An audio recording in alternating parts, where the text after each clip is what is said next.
Gabriel Mercer walked into his own restaurant after a blood-soaked deal, and he stopped cold the moment he heard a young woman's muffled sobs. Only a few minutes earlier, he just finished a so-called deal, the blood still clinging to the cuffs of his shirt. That was his work. That was his life.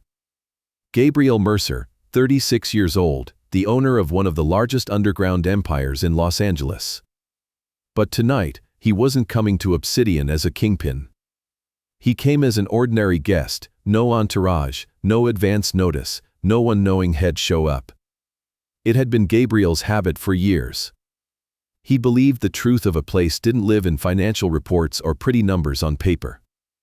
It lived in the tired eyes of employees after a graveyard shift, in the sighs tucked into a kitchen corner, in the whispered conversations a manager never heard. Obsidian was his high-end restaurant in downtown La, one of the most perfect legitimate fronts he'd ever built. From the outside, it was where Hollywood's elite came for Wagyu beef and fine wine. From the inside, it was Gabriel's eyes and ears on the ground. On a Friday night, the restaurant was packed tight. The air carried the soft perfume of garlic butter and grilled meat. Candlelight flickered across white tablecloths, and the diner's laughter mingled with a gentle wash of jazz. At first glance, everything was flawless. But Gabriel had lived long enough in the dark to know appearances could lie. He stepped in, chose a seat near the bar, and let his gaze sweep the room out of habit. And then he saw him, Derek Lawson, the restaurant manager. Stood at the edge of the floor with his hands folded across his chest. He watched the staff with a look Gabriel recognized instantly. It wasn't the look of a manager supervising work. It was the look of a predator stalking prey. A look of control, possession, threat. Gabriel's brow tightened just slightly. Something was wrong. Then he heard it, a small sound, strangled and trembling, drifting from the hallway that led to the staff break room. Crying. Not loud or theatrical, the kind of crying someone tries to swallow, tries to push back down, tries to keep from falling apart in public. Gabriel rose and moved slowly toward it. The break room door was ajar. Through the narrow opening, he saw her, a young woman appearing to be in her late 20s, wearing the Obsidian staff uniform. She stood. With her head bowed, both hands gripping the edge of a table as if it were the only thing keeping her from collapsing. Her shoulders shook. Stifled hiccups slipped through lips pressed tight. Beside her, a young man in the same uniform was saying something in an urgent whisper. Gabriel couldn't make out the words. He didn't need to. The image said everything. This young woman was afraid. Not a passing fear, but the kind that had taken root deep inside, gnawing at her day by day. Then she lifted her head. The light fell across her face and Gabriel froze. Her eyes were green, clear as jade, but threaded with fractures of grief. Those eyes made Gabriel's heart feel as if someone had closed a fist around it. He knew those eyes. Had seen those eyes before. 8 years ago, on a night soaked in blood, when a man went down in his arms, green eyes still open, a mouth whispering last words that never made it whole. Gabriel took a step back, his breathing suddenly heavy. It couldn't be. It had to be a coincidence. It had to be. But the instinct of a man who'd survived hundreds of battles told him the opposite. Those eyes were not an accident. That girl was not an accident appearing here. Gabriel turned away and walked back toward the bar at an unhurried pace. He sat down, ordered water, and began to watch. Tonight, he wouldn't leave. Not until he found out who the girl with the green eyes was and why. When he looked at her, he felt the ghost of his past come crawling back.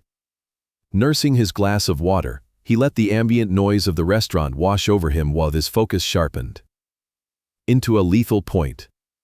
It did not take long for his first lead to present itself. Gabriel noticed that the young man who had been comforting the girl a moment ago had returned to the dining room. He wore the Obsidian uniform, an order pad in hand, yet his eyes kept flicking toward the hallway now and then, worry written too plainly to hide.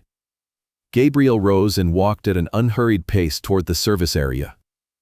He needed information, and this young man might be the first piece of the puzzle. Gabriel stopped beside the napkin station and pretended to search for something. "Hey, can I borrow a pen?" he asked. The young man turned, startled for a beat. His name tag read Ryan. He handed the pen over with cautious restraint. Gabriel took it but didn't move away. He looked at Ryan with a calm, even gaze, and his voice lowered. "That girl earlier, your friend, she doesn't look okay." Ryan went rigid.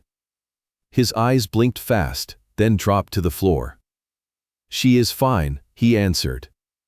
The response came too quickly, too neat, too defensive. Gabriel had questioned every kind of man long enough to know when someone was lying, and Ryan was lying. Not because he wanted to conceal something, but because he was afraid. Gabriel did not press. He simply stood there in silence, his expression composed, his eyes never leaving Ryan. Silence had its own weight. It pressed down on people, made them want to fill the empty space with words. And Ryan, no matter how hard he tried, could not escape that rule.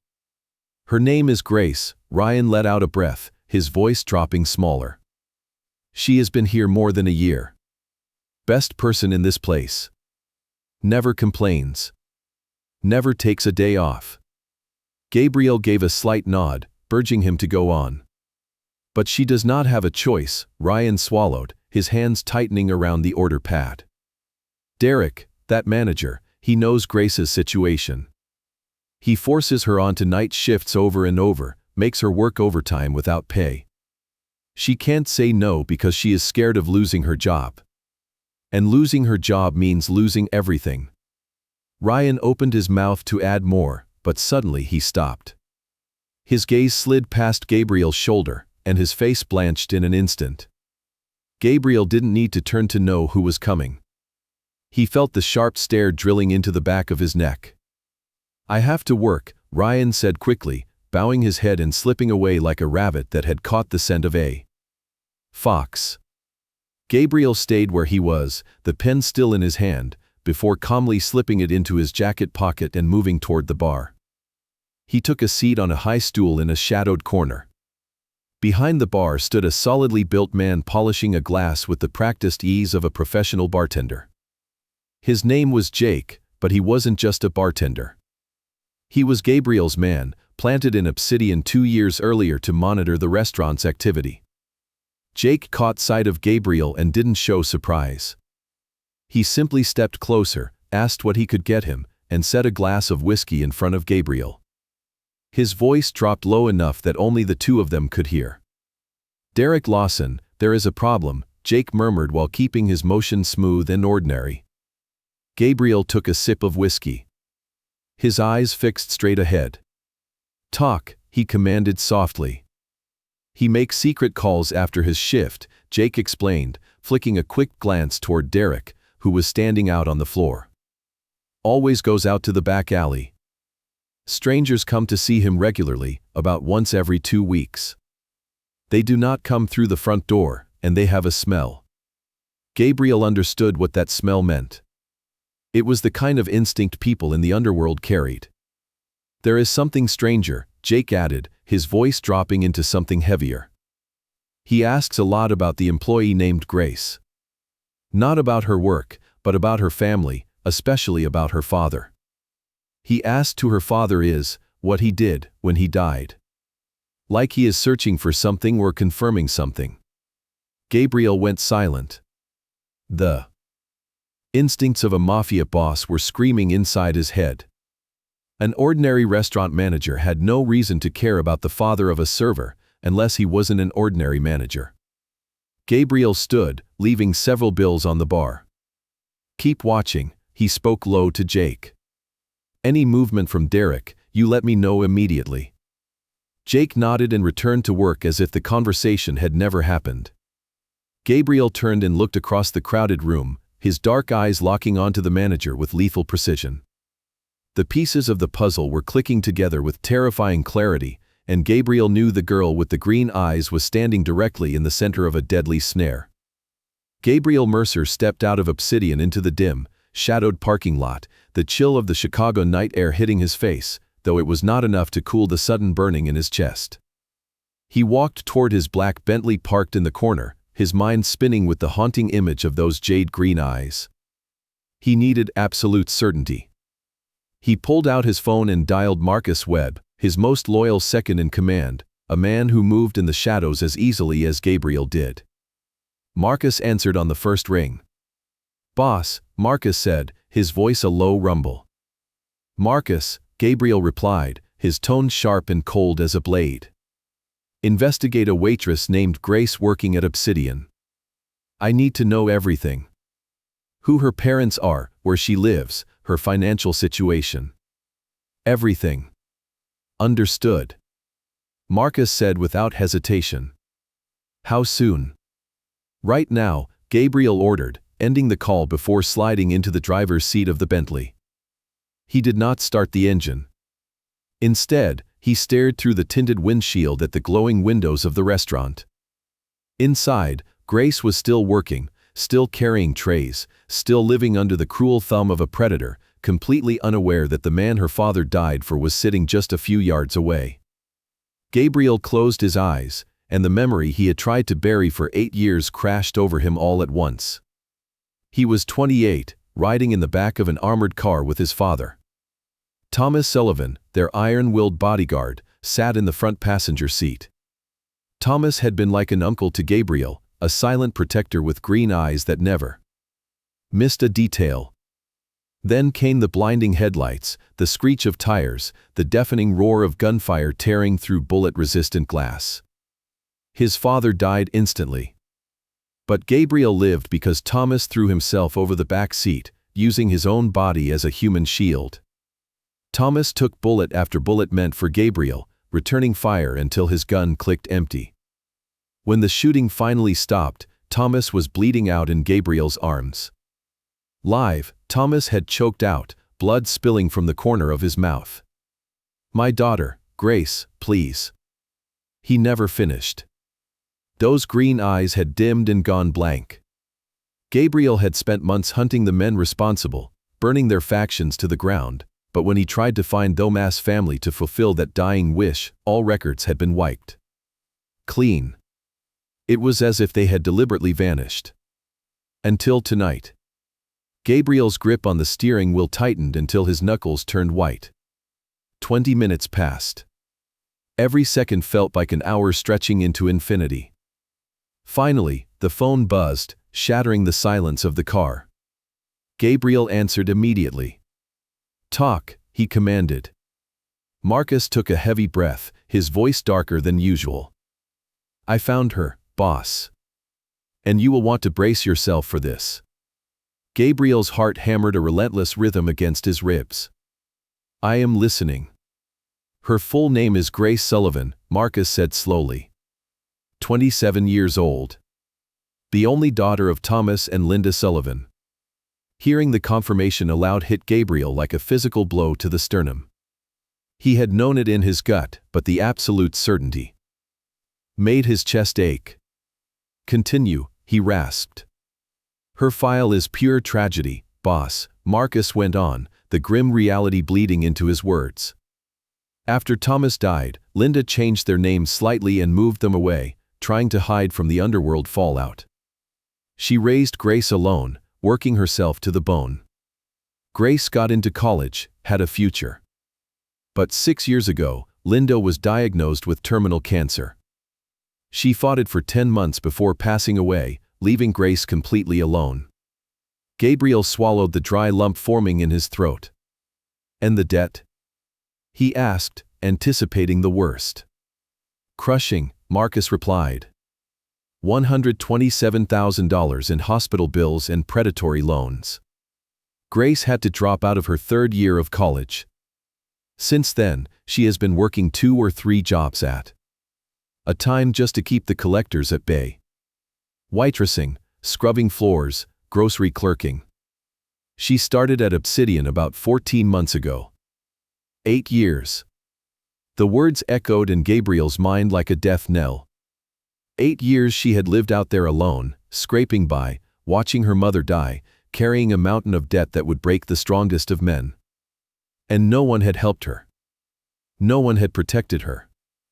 While Gabriel built his empire on the foundation of her father's blood, Grace had been drowning in poverty and fear. "Is that all?" Gabriel asked, his voice a dangerous, quiet rumble. "There is something else," Marcus hesitated, a rare occurrence for the seasoned enforcer. "It is about Derek Lawson, your manager at Obsidian." Gabriel's eyes narrowed, locking onto the restaurant doors.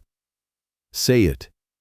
"Derek is not just skimming off the top or abusing staff," Marcus explained, the tension in his voice spiking. "I dug into his recent communications and financial drops.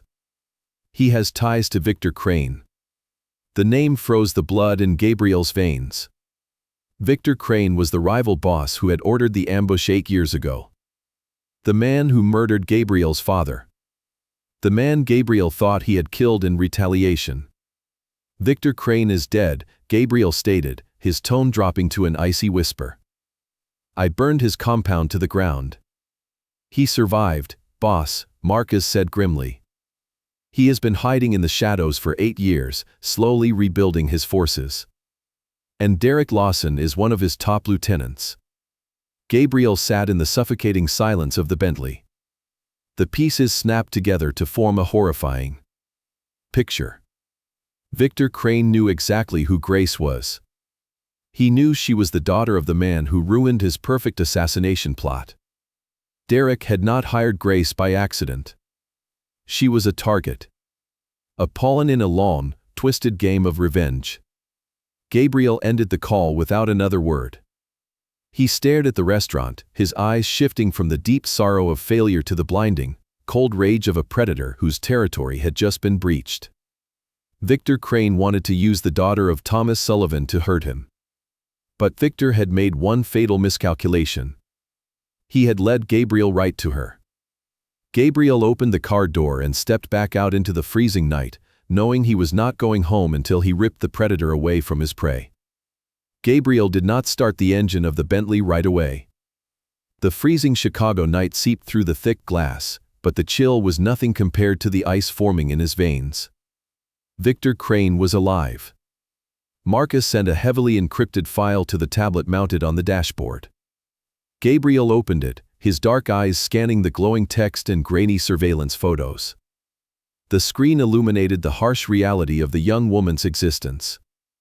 There were pictures of Grace walking home from a secondary job in the freezing rain, shivering in a threadbare coat, completely unaware of the black sedans trailing her every move. It was all there, a meticulously woven web of deceit spun right under his nose. For 14 months, Derek Lawson had not just been managing Obsidian. He had been maintaining a trap. The financial records showed ghost accounts funneling money from Victor Crane's shell companies directly into Derek's pockets. Cell tower logs placed Derek at an abandoned industrial zone on the south side of the city every second Tuesday, the exact times Jake had noted his secret alleyway phone calls. But the most sickening revelation was not the corporate espionage. It was the deliberate, calculated torment of Grace Sullivan. Victor Crane had orchestrated everything from the shadows. Crane's operatives had bought up Grace's medical debts through dummy collection agencies, squeezing her financially until she was drowning in late fees and desperate for any lifeline. Then, a perfectly timed job opening at Obsidian appeared, placed directly in her path by Derek. They had lured Thomas Sullivan's daughter into the wolf's den, keeping her exhausted, terrified, and completely isolated. Derek's job was not just to observe her. It was to break her. He assigned her the grueling night shifts, forced her into unpaid overtime, and threatened her with immediate termination every time she showed a spark of defiance. He was systematically dismantling her self-worth, ensuring she would have no one to turn to and no strength to fight back when Victor Crane finally came to claim his ultimate prize. Gabriel's jaw clenched so tight a muscle ticked in his cheek. He felt the sickening wave of guilt wash over him. While he had been sitting in penthouses and armored cars, building an untouchable empire on the foundation of her father's sacrifice, the child of his savior had been hunted like an animal. He thought of her small hands gripping the edge of the break room table, her stifled sobs, the terrifying vulnerability in those jade-green eyes. She believed her suffering was simply the cruelty of a harsh, uncaring world. She had no idea she was the centerpiece of a mafia vendetta. Victor Crane's plan was clear and utterly sadistic. Crane intended to kidnap Grace and force Gabriel to watch her die a slow, agonizing death, erasing the Sullivan bloodline as punishment for Thomas ruining the assassination plot 8 years ago. The sheer audacity of the scheme made a low, dangerous growl vibrate deep in Gabriel's chest. He looked back at the glowing facade of the restaurant. Inside those walls, a predator thought he had absolute control. Derek believed he was the apex threat, terrorizing a helpless waitress who had no family, no money, and no voice. But Derek had forgotten whose territory he was standing on. Gabriel reached into the center console of the Bentley, his large hand wrapping around the cold, textured grip of his suppressed pistol. He did not need it tonight, but the familiar weight grounded the violent storm brewing inside his mind. He left the weapon in a hidden compartment. He would not give Derek the mercy of a quick bullet. Not yet. He picked up his phone and dialed his head of human resources, a man who answered only to Gabriel directly. "Terminate Derek Lawson immediately," Gabriel commanded, his voice devoid of all warmth. "The reason is severe violation of company policy. Revoke his security access and prepare the paperwork. He will be out of the building in 10 minutes. He hung up and dialed his second-in-command once more. "Marcus, have a cleanup crew waiting in the alley behind Obsidian," Gabriel ordered softly. "When Derek steps out, take him. Leave absolutely no traces." "Consider it done, boss," Marcus replied without hesitation. Gabriel slipped the phone into his tailored jacket pocket and stepped out of the Bentley. The freezing wind whipped at his cashmere coat, but he did not feel the cold. The kingpin had awoken. He walked across the asphalt with the deliberate, unhurried stride of an executioner. Every step brought him closer to the girl with the green eyes. For 8 years, she had fought the darkness completely alone. She had endured the crushing weight of her mother's illness, the suffocating grip of debt, and the predatory cruelty of monsters wearing expensive suits. But that ended tonight. Gabriel pushed open the heavy oak doors of Obsidian, stepping back into the warm, garlic-scented air of the dining room. The gentle wash of jazz music still played, and the oblivious elite of Chicago continued their lavish meals. But the atmosphere shifted the moment Gabriel crossed the threshold. He bypassed the host's stand, his dark eyes locking onto the shadowy hallway leading to the staff break room. He could feel the toxic tension radiating from that narrow corridor. Derek was back there. And so was Grace. Gabriel's blood ran cold, a protective monster rising up from the absolute depths of his soul, ready to tear apart anyone who dared to cast another shadow on Thomas Sullivan's daughter. Gabriel moved down the narrow hallway with the silent, predatory grace of a wolf closing in on its kill. The heavy thumping of the bass from the dining room jazz faded, replaced by the sharp, cruel hiss of Derek Lawson's voice echoing from the break room. "You think you can just walk out on a shift?" Derek sneered, the sound dripping with manufactured authority. "You are buried in debt, Grace. You have no family, no friends, no one who gives a single damn about you. If I fire you tonight, you will be on the street by Monday. Do you understand me? You belong here until I say you can leave." Gabriel stopped just outside the ajar door, his blood turning to liquid nitrogen. He peered through the narrow gap. Grace was backed against the cold tile wall, her slender arms wrapped protectively around her waist. She looked so fragile, her uniform hanging loosely on her frame, her jade-green eyes wide with a terrifying resignation. She was not crying anymore. She was just existing in a state of perpetual fear, a bird trapped in a cage with a snake.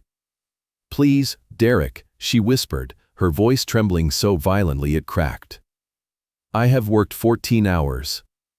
I just need to rest." Derek took a step closer, crowding her space, his hand reaching out to trap her against the wall. "You will rest when I tell you." He never finished the sentence. Gabriel pushed the heavy wooden door open with a force that sent it slamming violently against the plaster wall. The crack echoed like a gunshot. Derek jumped back, spinning around with a furious snarl, his face flushing red with indignation. "Who the hell are you?" Derek demanded, puffing out his chest. "This is a restricted employee area. Get out before I call security and have you thrown onto the pavement." Gabriel did not blink. He walked slowly into the harsh fluorescent light of the break room, his custom-tailored suit cutting a sharp, imposing silhouette against the sterile white tiles. He did not look at Derek. His dark, intense gaze fell entirely on Grace. He saw the faint trembling of her hands, the exhaustion bruising the skin under her beautiful green eyes. "Are you hurt?" Gabriel asked, his voice unexpectedly gentle, a stark contrast to the violence simmering in his posture. Grace stared at him, recognizing him as the quiet customer from the bar, and slowly shook her head, too stunned to speak. "Hey, I am talking to you," Derek barked, taking an aggressive step toward Gabriel. "You do not just walk back here and ignore me. I am the manager of this establishment." Gabriel finally turned his head, his eyes locking onto Derek with a chilling, dead emptiness. "You are nothing," Gabriel stated, his voice low and vibrating with a lethal promise. "You are a parasite feeding on the desperate. And as of this exact second, you are trespassing on my property." Derek laughed, a harsh, mocking sound. "Your property? Are you insane? I work for the Mercer Group. The owner of this restaurant would tear you apart for walking back here." Gabriel reached slowly into the inner pocket of his coat. Derek tensed, perhaps expecting a weapon, but Gabriel merely pulled out a sleek, matte black card embossed with a silver crest. He held it out between two fingers. "I know exactly what the owner would do," Gabriel said softly, every word slicing through the air like a scalpel. "Because my name is Gabriel Mercer." The air in the tiny room evaporated. The arrogant flush completely drained from Derek's face, replaced by a sickly, ghost-white pallor. His eyes bulged as they darted from the black card to Gabriel's merciless expression. In the Chicago underworld, the name Mercer was not just a corporate title. It was a death sentence for anyone who crossed it. Derek began to physically shake, his knees buckling slightly as the reality of his situation crashed down on him. He was standing face to face with the billionaire Mafia kingpin he had been secretly plotting against. "Mr. Mercer," Derek stammered, his voice shrinking into a pathetic squeak. "I can explain. I was just enforcing company policy. She is a difficult employee." Gabriel closed the distance between them in two massive strides. He grabbed Derek by the lapels of his suit, lifting him inches off the floor, slamming him hard against the nearby metal lockers. "I know about the secret phone calls," Gabriel whispered, leaning in close so only Derek could hear the promise of death. "I know about the alleyways. I know about Victor Crane." Derek let out a strangled gasp, his eyes rolling back in pure, unadulterated terror. "Pack your things," Gabriel ordered, dropping the man to the floor like a piece of discarded trash. "You will walk out the back door into the alley. You have 10 seconds before my patience expires." Derek scrambled to his feet, not looking back, not daring to speak, and bolted down the hallway toward his final reckoning in the dark. Gabriel stood in a silence for a moment, letting the rage settle before he turned back to Grace. She was staring at him, her chest heaving, overwhelmed by the sudden, violent shift in her reality. The strange customer who had asked for a pen was the billionaire king of the city. Gabriel took a slow, deliberate step toward her, his expression softening completely. "You do not have to be afraid anymore," he promised, looking deep into her jade eyes. "You are never going to be invisible again." Grace could barely process the rapid sequence of events as Gabriel Mercer gently placed a warm hand against her trembling shoulder and guided her out of the suffocating break room. The entire restaurant seemed to hold its breath as they walked past the kitchen, the staff staring in stunned silence at the billionaire owner escorting the quiet, invisible waitress toward the private exit. Gabriel told her softly to gather her things, and her hands shook as she retrieved her threadbare coat from the employee locker, the frayed fabric a harsh contrast to the immaculate, expensive cut of his dark suit. When they stepped out into the biting cold of the Chicago night, a massive black Bentley was already idling by the curb, flanked by two towering men in dark overcoats who moved with the silent, lethal precision of trained soldiers. One of them opened the rear door, and Gabriel gestured for her to get inside. Grace hesitated, her worn shoe scuffing against the icy pavement, panic fluttering in her chest like a trapped bird. "Where are we going?" she whispered, her voice barely audible over the howling wind.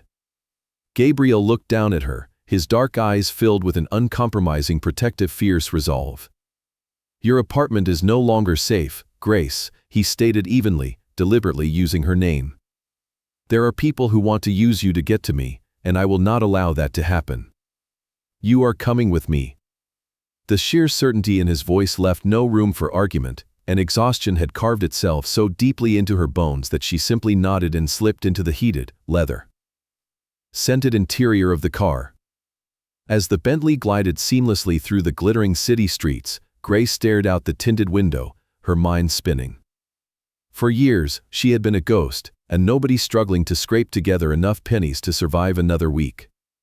Now, she was sitting beside the most dangerous, powerful man in the city, entirely enveloped in his terrifying, unyielding protection. Gabriel did not speak during the drive, giving her the breathing room she so desperately needed, but she could feel the heavy, grounding weight of his presence beside her. They arrived at a towering skyscraper in the heart of the city, a fortress of steel and glass where heavily armed guards recognized Gabriel instantly and parted like the Red Sea. A private, biometric elevator carried them up. In absolute silence, opening directly into a breathtaking penthouse that seemed to float above the clouds. Grace stepped onto the pristine, heated marble floors, feeling acutely self-conscious of the duct tape holding the sole of her left shoe together. The penthouse was a sprawling expanse of minimalist luxury, with floor-to-ceiling glass walls offering a panoramic view of the Chicago skyline, a world away from the cramped, freezing apartment she had called home. Gabriel took her coat, handing it to a silent staff member who appeared out of nowhere, before turning back to her. "This is your home now," he said softly, walking her down a wide, warmly lit corridor. He opened a set of heavy oak doors, revealing a bedroom larger than her entire apartment. A massive, plush bed sat in the center. Covered in soft, expensive linens, and a fire crackled invitingly in the hearth, chasing away the bone-deep chill she had carried for 14 months. Grace stood in the doorway, completely overwhelmed by the sheer scale of the sanctuary he was offering. "Why are you doing this for me?" she asked, her voice breaking as tears threatened to spill from her jade-green eyes. Gabriel stepped closer, his imposing frame casting a protective shadow over her. He reached out, his large, calloused thumb gently wiping away a stray tear from her cheek. The touch was so tender, so completely at odds with the violent world he commanded, that it made her breath catch in her throat. "Because for 8 years, you have been fighting in the dark entirely alone," Gabriel whispered, the haunting memory of her father's sacrifice burning behind his eyes. "And I am going to make sure you never have to fight alone again. Rest now, Grace. You are perfectly safe here."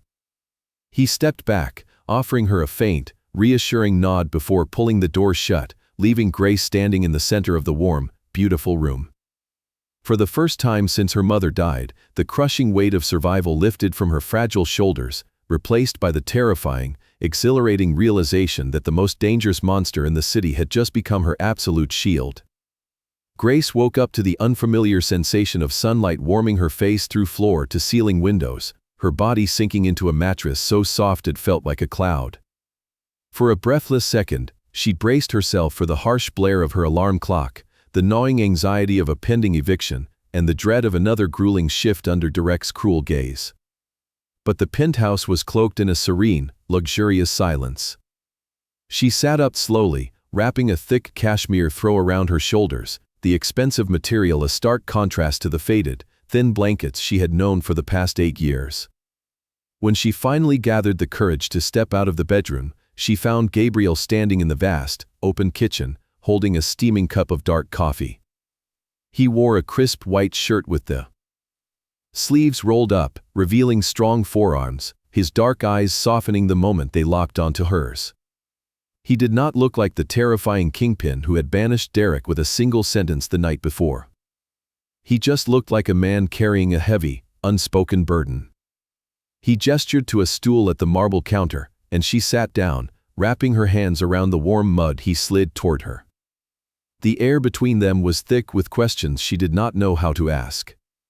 "You must be wondering why I brought you here," Gabriel began, his voice a low, steady rumble that seemed to fill the quiet room. Grace looked down at the dark liquid in her cup, her heart beating a frantic rhythm against her ribs. "You said someone was trying to use me to get to you," she whispered, her green eyes lifting to meet his. "But I do not understand why. I am just a waitress. I do not have anything." Gabriel's jaw tightened, a flash of profound sorrow crossing his rugged features. He pulled a thick, manila folder from the counter and placed it gently in front of her. "You have your father's blood," Gabriel said softly, the words landing with the weight of an anvil. Grace froze, the mug slipping slightly in her grasp. "My father died in a traffic accident 8 years ago," she replied, confusion threading through her trembling voice. Gabriel shook his head slowly, his gaze never leaving hers. "Your mother lied to protect you, Grace. Thomas Sullivan did not die in a random accident. He was the most fiercely loyal bodyguard my family ever had. He was an iron wall, a silent protector who treated me like his own blood." Gabriel paused, taking a slow, ragged breath as the ghost of that horrific night filled the space between them. 8 years ago, our car was ambushed by a rival faction. They fired dozens of rounds through the glass. My father was killed instantly. But I survived, and I only survived because Thomas threw himself over me. He took every single bullet meant for my chest. He kept firing until his gun was empty, shielding me with his own body until he took his last breath in my arms. Tears immediately welled in Grace's eyes, hot and blinding, slipping down her pale cheeks to drip onto the marble counter. She pressed a trembling hand over her mouth to stifle a sob, her mind struggling to reconcile the quiet, loving father she remembered with the heroic, blood-soaked warrior Gabriel. Described. "His last words were about you," Gabriel continued, his voice cracking with a raw emotion he had hidden from the world for almost a decade. "He told me to live, and he begged me to protect you. I tried to find you, Grace. God knows I tried. But your mother wiped your records clean to hide you from the underworld. I did not know you were out there suffering alone until I looked into your eyes last night at the restaurant." Grace wept openly now, her shoulders shaking under the cashmere throw, mourning the father she had lost all over again, but this time with a fierce, swelling pride. He had not abandoned them to a meaningless tragedy. He had died a hero. Gabriel reached out, his large, warm hand covering her shaking fingers, grounding her in the present. "I failed him for 8 years," Gabriel whispered, squeezing her hand gently. "But I will not fail him again. Open the folder." Grace wiped her eyes with the back of her hand and slowly flipped open the heavy cover. Inside sat a single, stamped document from a major financial institution. She scanned the numbers, her breath catching violently in her throat. The balance of $127,000 in medical bills and predatory loans, the crushing anchor that had dragged her down into the darkest depths of despair for 6 years, read 0. It was completely paid in full. "I cannot accept this," she gasped, instinctively pushing the folder away, terrified by the sheer magnitude of the gesture. "It is too much." Gabriel pushed it right back, his dark eyes fierce and uncompromising. "It is not a gift, Grace. It is a debt paid. It is the loyalty fund your father earned with his life. That money belongs to you, and it always has. You are completely free." The words hit her like a physical shockwave. Free. She traced the 0 on the page, the ink blurring through her fresh tears. For the first time since her mother died, the invisible chains wrapped around her chest snapped open. The crushing fear of eviction, the exhaustion of working 3 jobs, the constant, gnawing terror of the future, it all vanished into the quiet Chicago morning. She looked up at Gabriel, seeing past the ruthless reputation, past the cold exterior of a mafia boss, to the deeply honorable man underneath. Her emotional walls, built brick by brick over years of solitary suffering, began to crumble into dust. She did not say a word. She simply turned her hand over, intertwining her small fingers with his rough, calloused ones, holding on as if he were the only solid thing left in the world. The days that followed passed inside Gabriel's sprawling Chicago penthouse like a quiet, beautiful dream Grace was completely terrified to wake up from. She was no longer the exhausted waitress taping the worn soles of her shoes together, counting pennies for the train fare, nor was she the lonely orphan bracing for the next cruel blow from a harsh world. Instead, she found herself entirely enveloped in a cocoon of absolute safety, surrounded by thick, bullet-resistant glass that kept the vicious winter storms at bay. Gabriel was a man of terrifying, undeniable power, commanding a massive underworld empire that never slept, yet the moment he stepped through the heavy double doors of the penthouse, the ruthless kingpin vanished. Every single evening, no matter how demanding the territorial wars or clandestine underground meetings were, he made absolute sure to be sitting across from her at the long mahogany dining table. They did not have lavish, orchestrated banquets filled with the city's corrupt elite. They shared simple, quiet meals prepared by a private chef, the soft clinking of silverware replacing the deafening, hollow silence Grace had endured for the past 6 years. At first, she was hesitant to speak, her voice small and careful, a lingering habit of her forced invisibility. But Gabriel listened to her with a fierce, unwavering attention that made her feel like she was the only breathing soul on earth. He memorized the tiny, seemingly insignificant details she mentioned, like her abandoned childhood dream of studying classic literature, or the specific way her mother used to hum when she cooked.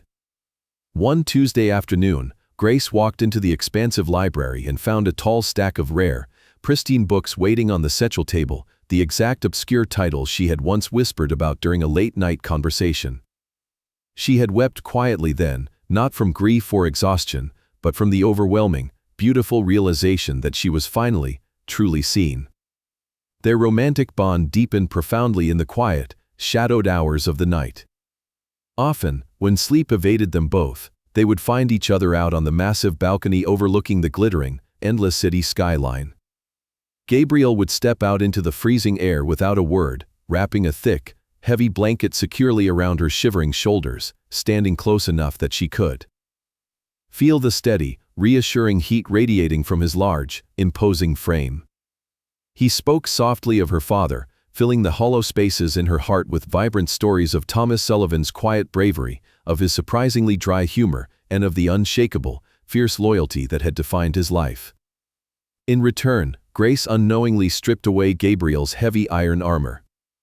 She asked about the scars she saw etched into his skin when his collar was open, the physical, violent markers of his dark world. One night, she tentatively reached out, her small, soft fingers tracing the jagged ridge of an old knife wound on his forearm. "You do not have to hide your scars from me," Grace whispered, her jade-green eyes filled with a tender, aching sorrow that made Gabriel's breath catch painfully in his throat. "They are ugly reminders of a brutal life," Gabriel replied softly, his voice a low, gravelly rumble as he looked down at her small hand resting against his skin. "They are proof that you survived," she corrected him gently, looking up into his dark eyes with pure, unadulterated care. He had spent his entire life being feared, manipulated, or targeted for his crown, but this woman looked at him like he was simply a man. An invisible, unbreakable thread was binding them together, woven from shared trauma, unspoken promises, and a profound, magnetic pull that neither attempted to resist. When he looked at her soft lips, the rest of his sprawling empire simply ceased to exist. When she leaned her head against his solid chest, listening to the heavy, rhythmic thud of his heart, she knew with absolute certainty she had finally found her home.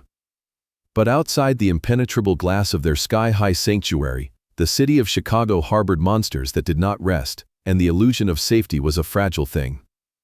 Deep in an abandoned, decaying warehouse district on the far south side, the shadows were shifting with lethal intent.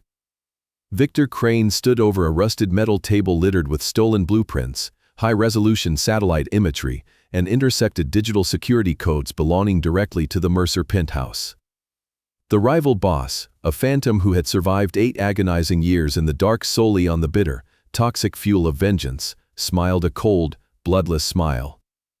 Dozens of heavily armed, elite operatives dressed in tactical black gear checked their suppressed automatic weapons in the damp, freezing air, their faces completely hidden behind dark balaclavas.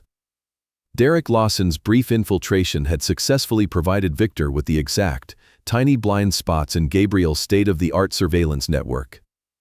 They knew the specific guard rotations, they knew the structural weaknesses of the private elevator, and most importantly, they knew Gabriel Mercer was completely distracted by the beautiful girl with the green eyes. Victor ran a heavily scarred finger over a candid surveillance photograph of Grace, his pitch-black eyes gleaming with pure, sadistic anticipation. The trap was set perfectly. The untouchable king was finally comfortable, his impenetrable fortress was secretly compromised, and the executioners were already moving silently into the frozen night, carrying the promise of a sudden bloodbath that would finally wipe the Mercer and Sullivan names from the earth forever. That night, the sky above Chicago was bruised purple and heavy with the promise of snow, completely blind to the nightmare about to unfold. Inside the penthouse office, Gabriel sat across from Marcus, poring over sprawling blueprints of the Southern Industrial District where Victor Crane was rumored to be hiding. Grace had gone to bed an hour earlier, leaving the two men to the violent mathematics of their underworld war. Marcus traced a heavily scarred finger along a potential escape route on the map, suggesting they deploy 20 men to seal the perimeter by dawn. Gabriel nodded, the heavy, restless premonition he had carried all evening tightening like a vice around his chest. He looked at the glowing security monitors displaying the pristine, empty corridors of the building, but the hollow feeling in his gut refused to subside.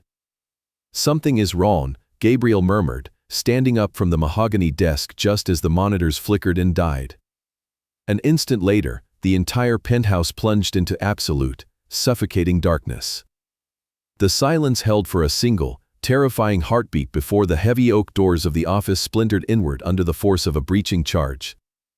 Deafening gunfire erupted, the suppressed, rapid bursts of automatic weapons tearing the immaculate room to shreds. "We are under attack," Marcus roared, drawing his pistol and diving behind the heavy leather sofa as the glass walls shattered into a million cascading diamonds. Gabriel was already moving, his instincts honed by decades of survival taking over instantly. He lunged toward the hidden armory panel behind his desk, pulling his weapon and returning fire into the pitch-black hallway. He dropped the first dark figure that rushed through the doorway, then a second, their bodies hitting the marble floor with dull, heavy thuds. But there were too many of them, flooding into the penthouse like a swarm of venomous shadows. Through the deafening chaos, Gabriel heard the sickening sounds of his elite guards being slaughtered one by one in the outer corridors, their desperate shouts cut short by ruthless execution. The smell of cordite and copper flooded the air, choking the lungs. "Marcus, secure the hallway," Gabriel shouted, his voice hoarse with panic, not for his own life, but for the woman sleeping at the far end of the residence. "Get to Grace." Marcus broke cover, firing too precise shots that neutralized an attacker flanking the doorway, but as he moved to sprint down the hall, a high-caliber bullet tore completely through his right shoulder. Marcus spun violently from the impact, crashing hard against the wall and sliding to the floor, his weapon clattering uselessly across the blood-slicked marble. "Marcus!" Gabriel yelled, abandoning his position to drag his bleeding second-in-command back into the cover of the office. In that desperate, split second of exposure, a massive figure materialized from the darkness beside the doorway. A heavy rifle stock swung in a brutal arc, colliding sickeningly with the back of Gabriel's skull. The world exploded into a blinding flash of white pain, followed instantly by a ringing void. Gabriel went down hard, his gun skidding out of his numb fingers, his vision swimming with dark spots. Before he could clear the dizzying fog from his eyes, a heavy combat boot drove mercilessly into the center of his back, pinning him flat against the shattered glass and marble. Rough, unyielding hands grabbed his arms, wrenching them brutally behind him and securing his wrists with thick industrial ties that bit into his skin. He was violently hauled up and forced onto his knees in the center of his ruined living room. The emergency backup lights finally flickered to life, casting a sickly, crimson glow over the absolute devastation. The bodies of Gabriel's loyal men littered the floor, pooling blood staining the expensive rugs they had walked across just hours ago. Marcus lay slumped in the corner, clutching his shattered shoulder. His face pale and twisted in agony, heavily guarded by 3 masked gunmen. And standing directly in front of Gabriel, framed by the shattered panoramic windows and the howling winter wind, was a ghost crawling straight out of hell. Victor Crane. 8 years had carved deep, bitter lines into his angular face, but the dead, bottomless black eyes remained exactly the same. Victor wore a dark tactical coat, his lips curling into a slow, chilling smile of absolute triumph as he looked down at the bleeding, defeated king of Chicago. Gabriel Mercer, Victor hissed, his voice like the dry rattle of a snake, savoring the syllables of the name he had hated for nearly a decade. 8 long years I have waited for this exact moment. Gabriel stared up at the man who had murdered his father, his own. Eyes burning with an icy, uncontainable rage even in total defeat. I should have burned your ashes, Gabriel spat, straining violently against his restraints, ignoring the sharp pain radiating from his bound wrists. Victor let out a harsh, barking laugh that echoed eerily through the ruined penthouse. You tried, Victor mocked, stepping closer and drawing a heavy silver pistol from his shoulder holster. But I survived the fire. I lived like a rat in the shadows for one single purpose, to watch you break exactly how you broke me. He pressed the cold, steel barrel of the gun directly against the center of Gabriel's forehead. The metal was freezing, a stark contrast to the boiling fury in Gabriel's veins. Thomas Sullivan ruined my masterpiece 8 years ago, Victor continued, his voice dripping with pure venom as he cocked the hammer back with a sharp, metallic click. He gave his life so you could sit on this throne. But Thomas is not here to throw himself in front of my bullets tonight. Victor leaned in closer, his black eyes widening with a sickening, sadistic delight. And before I blow your brains all over this beautiful marble, I am going to find his sweet little daughter, and I am going to make you watch her die screaming. Gabriel's heart stopped completely. Do not touch her. He roared like a wounded beast, thrashing wildly against the men holding him down, the industrial ties slicing deeply enough to draw blood.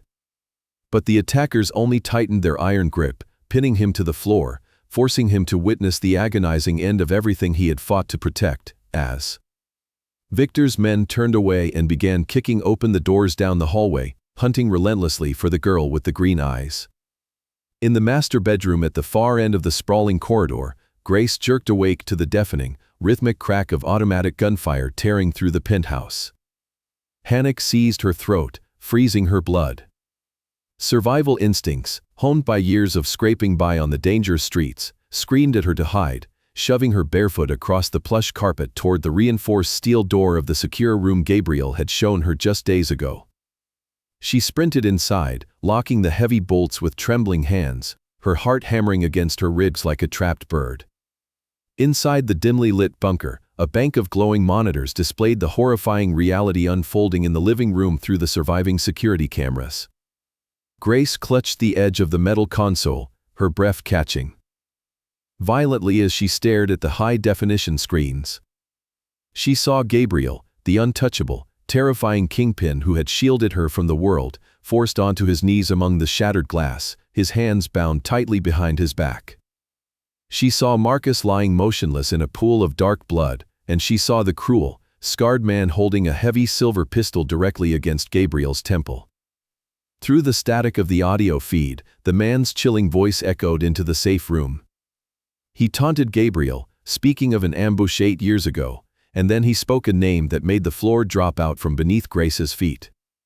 He mocked Thomas Sullivan. He laughed about how Thomas had thrown himself in front of the bullets to save Gabriel, and he promised to drag Thomas' daughter out of hiding and slaughter her while Gabriel watched. Grace backed away from the glowing screens, her spine hitting the cold steel wall of the bunker. The man out there was Victor Crane, her father's murderer, and now he was about to execute the only person who had ever made her feel safe. She could stay right here behind the impenetrable steel. She could hide in the dark until the sirens wailed and the police arrived. She could survive. But Gabriel would die. The man who had looked at her with such profound gentleness, who had bought her books and cleared her impossible debts, who had promised she would never be alone again, would be executed on that marble floor. She would carry the guilt of his death for the rest of her long, empty life, forced back into the crushing, solitary darkness she had just escaped. Grace closed her eyes, and the image of her father rose in her mind, his jade-green eyes looking at her with a love so deep it defied death. He had chosen to sacrifice himself so another could live. That same fierce, unyielding blood ran through her veins. Her hands stopped shaking. She opened her eyes, the terrifying vulnerability replaced by a cold, desperate resolve. She turned away from the monitors and frantically scanned the emergency supplies stacked against the wall, her hands closing around the heavy, cold grip of a loaded handgun sitting on the tactical shelf. She had never fired a weapon in her entire 27 years of life. She did not know how to brace for the recoil or aim with any precision, but she knew how to pull a trigger, and she knew she would rather die than watch Gabriel bleed. She disengaged the heavy locks of the safe room, taking a deep, shuddering breath before stepping out into the dark, ruined hallway. Smoke stung her eyes and the sharp scent of copper filled her lungs, but she forced her bare feet to move silently over the debris. As she reached the edge of the living room, Victor Crane was pulling back the hammer of his weapon, asking Gabriel if he had any final words before joining Thomas in hell. Grace did not wait for Gabriel to answer. She stepped completely out of the shadows, lifting the heavy gun with both hands, the metal trembling wildly in her grip. "Stop!" she screamed, her voice cracking but echoing fiercely through the shattered penthouse. Every head in the room snapped toward her. The masked gunman shifted, Marcus groaned on the floor, and Gabriel's dark eyes widened in absolute, paralyzing horror. "Grace, no!" Gabriel roared, pulling desperately at his restraints. Victor Crane turned his head, a flicker of surprise crossing his scarred face before settling into a cruel, delighted smirk. "Well, look at this," Victor laughed, his voice dripping with sadistic glee. "Thomas Sullivan's little girl came right to me. Are you going to shoot me with that shaking toy, sweetheart?" Grace did not answer him. She squeezed her eyes shut and pulled the heavy trigger. The deafening crack of the gunshot shattered the remaining glass in the room. The wild bullet missed Victor completely, tearing instead through the shoulder of the heavily armed guard standing closest to him. The man screamed, collapsing to his knees. In the explosive fraction of a second that followed, absolute chaos erupted. The remaining gunmen scrambled to aim their rifles at the new threat, but Victor was faster. Without a single word, he swung his heavy silver pistol toward the hallway and fired. Grace felt a blunt, devastating punch to her stomach, a force so powerful it knocked the breath completely from her lungs. The handgun slipped from her numb fingers, clattering against the marble. She looked down in muted shock, watching a terrifying blossom of dark crimson spreading rapidly across the white fabric of her shirt. Her knees buckled instantly, and as she collapsed onto the cold, ruined floor, the last thing she heard was the sound of Gabriel Mercer screaming her name with the feral, agonizing roar of a monster completely unchained. Gabriel's agonizing scream tore through the ruined penthouse, a sound so completely stripped of humanity it froze the blood of every man in the room. Time seemed to fracture, stretching the agonizing second it took for Grace's small, fragile body to hit the cold marble floor. The sight of her blood spreading across the white fabric of her shirt, the exact same shade of crimson that had soaked her father's chest 8 years ago, shattered the last remaining lock on Gabriel's sanity. He stopped thinking. He stopped calculating. The cold, disciplined king of the Chicago underworld vanished instantly, replaced by a feral, unchained beast driven only by the absolute need to destroy. With a terrifying roar, Gabriel twisted his massive shoulders, snapping the thick industrial ties binding his wrists. Behind his back through sheer, adrenaline-fueled brute force.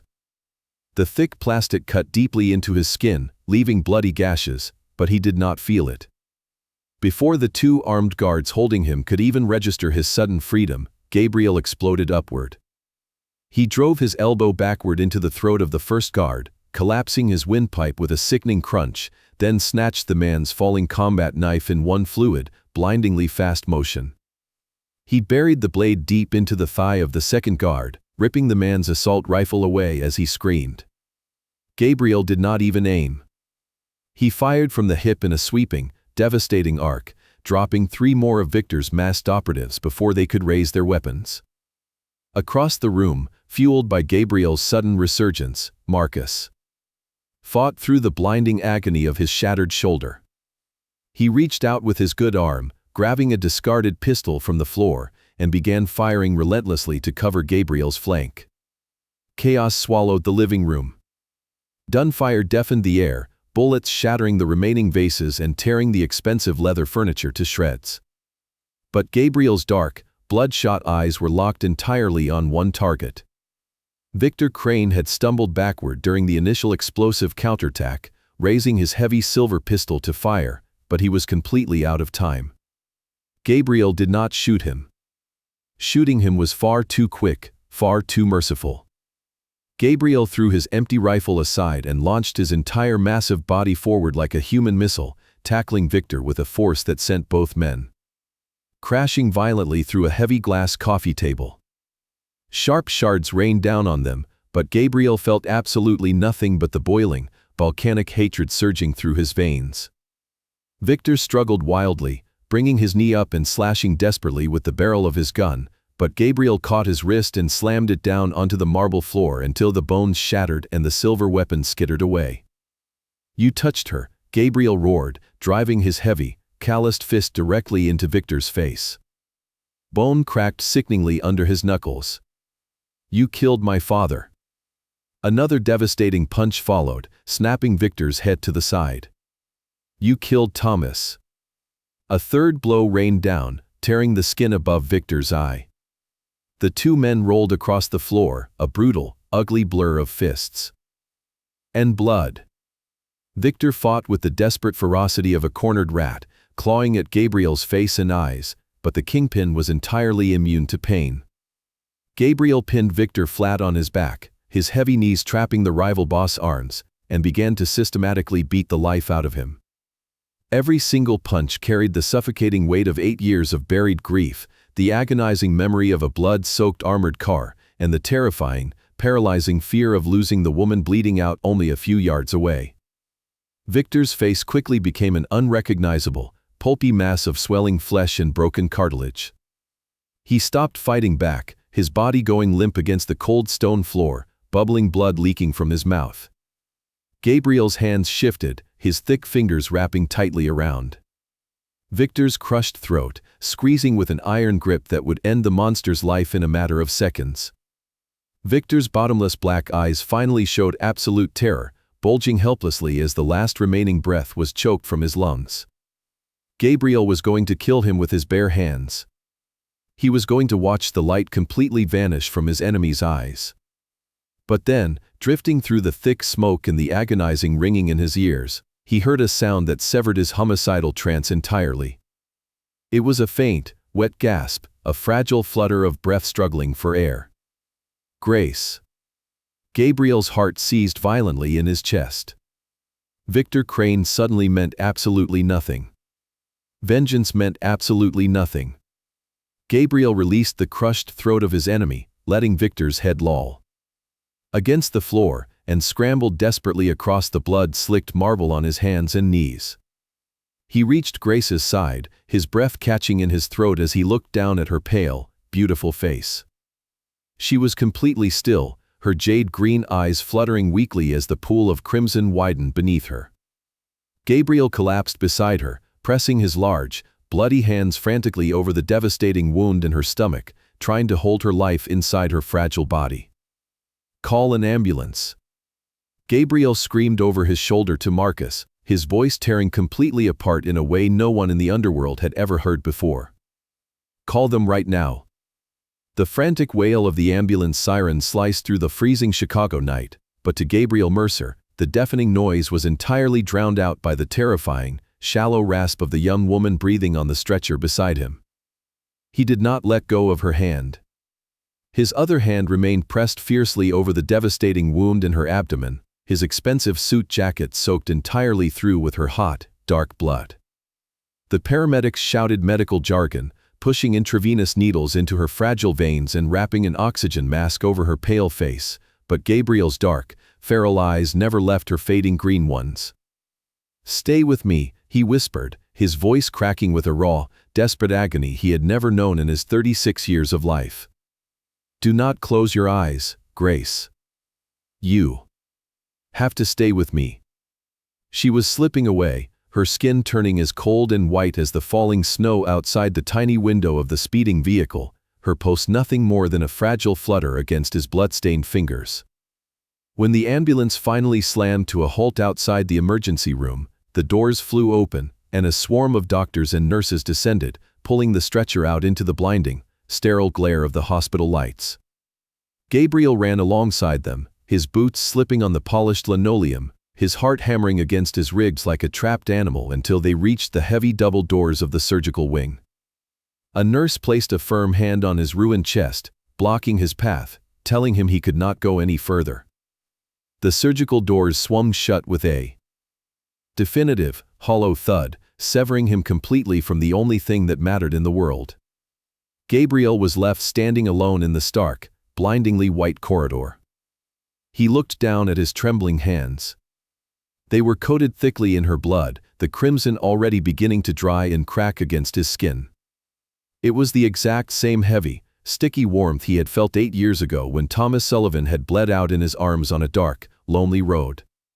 History was repeating itself with a cruel, sadistic precision. Gabriel sank slowly into a hard plastic chair against the sterile wall, leaning his head back and closing his eyes as a suffocating wave of pure terror crashed over him. He was the uncrowned king of the Chicago underworld. He had built an untouchable empire, commanded armies of ruthless men, and survived countless assassination attempts without a single ounce of fear. But sitting in this quiet, antiseptic hallway, stripped of his power and his weapons, he was completely paralyzed.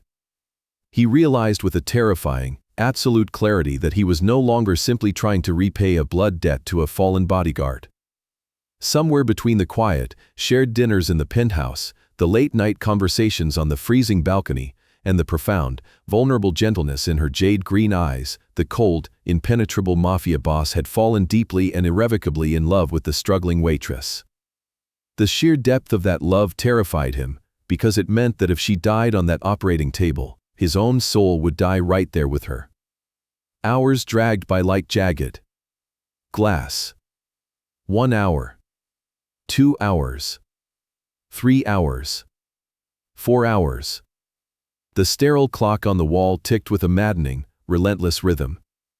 Gabriel paced the length of the corridor like a caged wolf, his jaw clenched so tightly his teeth ached, his eyes burning with unshed tears. The hospital staff gave him wide berths, taking one look at the towering, blood-soaked man with the dead, terrifying eyes and quickly walking the other way. Marcus eventually appeared at the end of the hallway, his arms secured in a heavy medical sling, his face pale from his own injuries. Marcus quietly reported that the cleanup crew had secured the penthouse and that Victor Crane had been transported to a secure, underground location, kept barely alive so he could endure a lifetime of unimaginable suffering just as Gabriel had promised. Gabriel simply nodded, his mind unable to process anything beyond the closed surgical doors.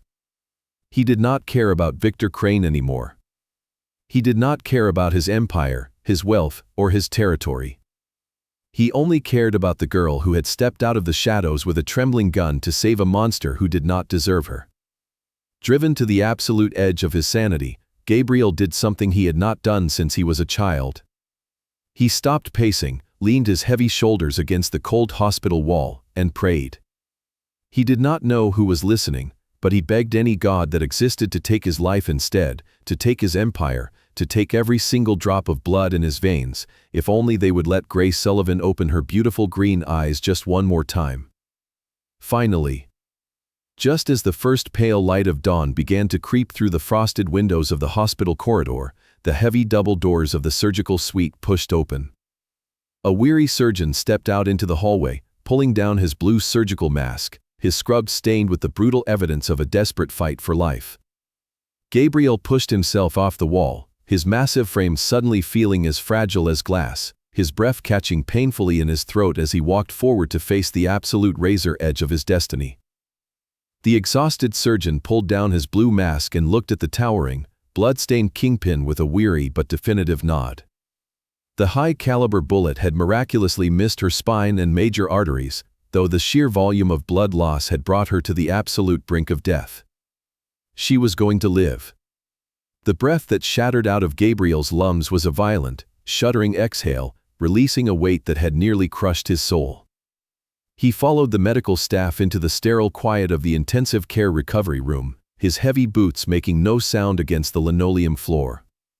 Grace lay completely motionless in the center of the vast, pristine bed, looking impossibly small and fragile amidst the terrifying web of intravenous tubes and glowing, rhythmic heart monitors. Her skin was as pale as porcelain, her dark hair a stark contrast against the white pillows, but the steady, reliable rise and fall of her chest was the most beautiful thing Gabriel had ever witnessed in his 36 years of life. He pulled a hard plastic chair directly to the edge of her mattress and sat down, his large, calloused hands gently enveloping her cold, limp fingers. He did not leave that chair for 3 agonizing days. He refused to return to his empire, refused to change out of his ruined clothes, and refused to sleep for more than a few fractured minutes at a time. The powerful billionaire who commanded the Chicago underworld was reduced to a silent, devoted sentinel, his entire universe narrowing down to the steady beep of the machine tracking her fragile heartbeat. He watched the morning sunlight filter through the hospital blinds, painting soft golden patterns across her resting face, and he thought about the sheer, terrifying bravery it took for a girl who had nothing to step in front of a bullet for a monster like him.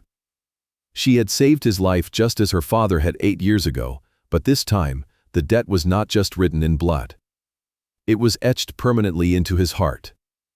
On the quiet morning of the 4th day, the steady rhythm of the monitors suddenly hitched, and the dark lashes resting against her pale cheeks began to flutter. Gabriel completely froze, his lungs seizing as he leaned closer. Slowly, painfully, those jade-green eyes cracked open, squinting blindly against the harsh fluorescent light before finally drifting and locking onto his exhausted, unshaven face. For a long, breathless moment, neither of them spoke. Grace tried to swallow the dry sandpaper in her throat, her brows furrowing slightly in confusion as she took in the dark, bruised circles under Gabriel's eyes and the absolute disarray of his usually immaculate appearance. "You look terrible," she managed to whisper, her voice nothing more than a raspy, broken breath. Gabriel let out a sudden, rough sound that was somewhere between a laugh and a sob, his grip tightening carefully around her small fingers. "You are awake," he said, repeating the words like a holy prayer. "You are awake." Grace blinked heavily, the terrifying memories of the shattered penthouse, the deafening gunshot, and the blinding pain slowly piecing themselves back together in her mind. "Victor?" she asked, a faint tremor of panic returning to her beautiful eyes.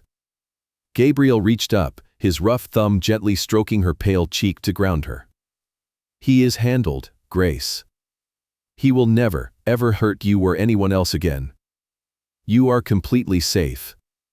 The tension melted from her delicate shoulders, but a heavy, lingering question still shadowed her gaze. She looked at the man holding her hand, thinking about the terrifying choice she had made when she stepped out of the secure bunker. "My father," she whispered, a solitary tear escaping the corner of her eye to track through her dark hair. "Would he be proud?" Gabriel's throat closed tightly, the sheer, profound depth of his love for this broken, incredibly brave woman finally overwhelming his iron control. He leaned down, resting his forehead. gently against the back of her hand, allowing the tears he had held back for 8 years to finally fall. "He would scold you for being so reckless," Gabriel murmured, his voice breaking with raw, unfiltered emotion. "He would be furious that you walked out of a safe room to face a killer. But yes, Grace. He would be so incredibly proud of you. You saved my life. You did exactly what he did." Grace gave a faint, fragile smile, her thumb weakly brushing against Gabriel's knuckles. "So we are even now," she whispered softly. Gabriel lifted his head, his dark eyes fierce and swimming with unshed tears. "We are not even," he corrected her, his voice a low, steady vow that vibrated in the quiet hospital room. "Your father saved me once, and I owed him my life. You saved me again, and now I owe you my soul." Grace looked up at him, her green eyes shining with a quiet, profound exhaustion and a desperate, fragile hope. "I did not want you to owe me anything," she replied, her voice gaining a tiny fraction of strength. "I just do not want to be alone anymore. For 8 years, I have been completely alone."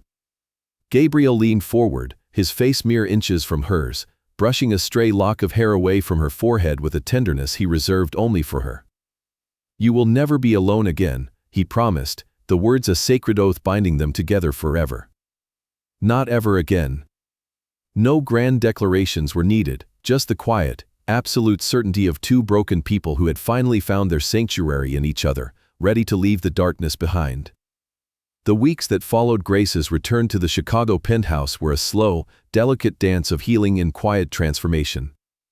Her physical recovery was grueling, demanding long hours of rest and careful movement as the devastating gunshot wound knit itself into a jagged, permanent scar across her abdomen.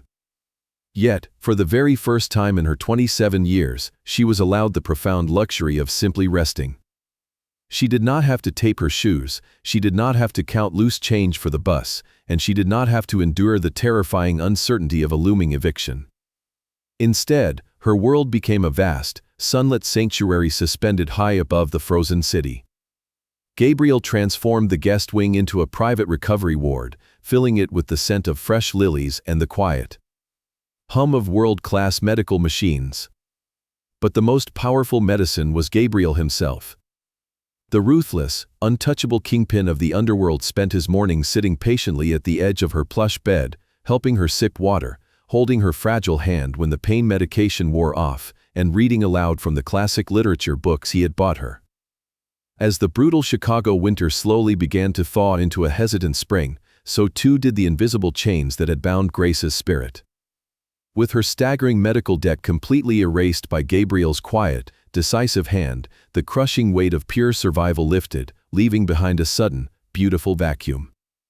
She spent her afternoons wrapped in a thick cashmere shawl, sitting by the panoramic glass windows with a laptop Gabriel had provided, researching college enrollment. The dream she had buried 6 years ago when her mother grew sick was suddenly, miraculously breathing again. She traced the enrollment forms on a glowing screen, her heart swelling with a fierce, unbelievable hope as she began to register for the remaining credits she needed to finally earn her degree. But while Grace was carefully rebuilding her stolen future in the warm, golden light of the penthouse, Gabriel was descending into the absolute darkest depths of the city to ensure her safety was permanent. The siege on his sanctuary had triggered a merciless, methodical war. Gabriel systematically dismantled the last remaining fragments of Victor Crane's criminal faction with a cold, terrifying precision that made the entire underworld hold its collective breath. Every corrupt lieutenant who had funded Victor, every shadow operative who had provided the security bypass codes, and every ghost who had dared to step foot in Gabriel's home was hunted down and eradicated. Gabriel did not delegate the final strokes of his vengeance. He led the strikes himself, his grief and rage forged into an iron blade. Yet, no matter how much blood he waded through during those dark, violent nights, he never brought the monster back into the penthouse. Whenever he returned from the shadows, long after midnight, he would stand in the foyer and systematically strip away the violence. He removed his tailored jacket, washed the scent of cordite and copper from his large, calloused hands, and breathed the clean, quiet air of their home until his heart slowed. Only then would he walk into the bedroom where Grace slept. One particular night, Grace woke to the soft, heavy sound of his boots on the hardwood floor. The room was bathed in pale moonlight, casting long shadows across Gabriel's exhausted, rugged face as he stood by the edge of the mattress, watching her with a quiet, profound reverence. He looked like a man who had just crawled out of hell, his knuckles bruised and his white shirt stained with dirt, but his dark eyes were entirely soft. "You are awake," Gabriel whispered, his voice a low, gravelly rumble that sent a warm shiver down her spine. "I did not mean to wake you." Grace slowly pushed herself up against the pillows, ignoring the dull ache in her stomach. She reached out, her small, warm fingers brushing against the bruised knuckles of his right hand. She did not ask where he had been or what he had done. She already knew the terrifying, bloody cost of the peace she now enjoyed. "You are working too hard," she murmured softly, her thumb tracing the scarred skin of his wrist. Gabriel let out a heavy, tired breath, leaning into her gentle touch. "The rats are cleared from the basement," he answered, the hidden meaning heavy and absolute. "There is no one left to hurt you. The city is quiet." Grace looked up into his eyes, seeing the desperate, unwavering devotion burning behind his exhaustion. The predator who ruled the darkness had laid his entire empire at the feet of a broken waitress, asking for nothing but the right to keep her safe. She pulled him down gently, wrapping her arms around his broad, rigid shoulders, pulling the weary king into the warmth of her embrace.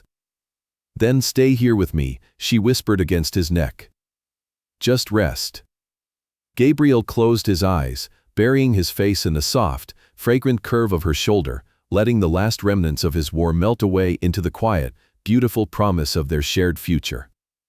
6 months later, Grace stood in front of the full-length mirror in her sprawling bedroom at the penthouse, carefully tracing the faint, jagged line running across her abdomen. The scar had healed completely, leaving behind a permanent silver mark that she no longer hated. It was not a symbol of trauma, but absolute proof of the terrifying night she chose to stand up, chose to fight, and chose to become the fierce daughter her father would be incredibly proud of. She had recovered entirely, not only in her physical strength but deep within her spirit. Half a year of living in Gabriel Mercer's impenetrable sanctuary, being fiercely protected, deeply cared for, and unconditionally loved, had completely healed the profound wounds that 8 agonizing years of loneliness had carved into her soul. She was no longer the invisible, trembling girl weeping in an employee break room because she had absolutely no other choice.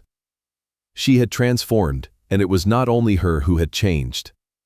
She had finally enrolled in the university classes she had been forced to abandon 6 years ago, opening her textbooks with a beautiful, renewed passion. Meanwhile, Gabriel still ran his massive Chicago empire with an iron fist. He was still the terrifying, undisputed king of the underworld that the city had every reason to fear, but something fundamental within his dark heart had shifted. His closest men, especially Marcus, noticed the undeniable change. Gabriel was still utterly ruthless when the shadows demanded it, having systematically dismantled every last remnant of Victor Crane's criminal network until not a single threat remained, but sometimes, during the most tense and dangerous territorial meetings, his phone would vibrate and a faint, genuine smile would pass over his lips. He started leaving the violent negotiations earlier than usual, delegating his immense power just to ensure he made it back to the penthouse in time to share a quiet dinner with the girl with the jade green eyes.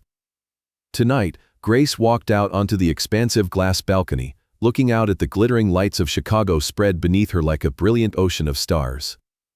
A soft, cool wind moved through the dark sky, carrying the crisp chill of the coming autumn, but she did not feel cold. She felt an overwhelming, profound sense of peace, a beautiful emotion she had genuinely believed she would never experience again. Heavy, familiar footsteps sounded softly against the marble behind her, and Grace did not need to turn around to know who was approaching. Gabriel stepped up beside her, wrapping a thick, warm cashmere blanket around her shoulders before handing her a crystal glass of deep red wine.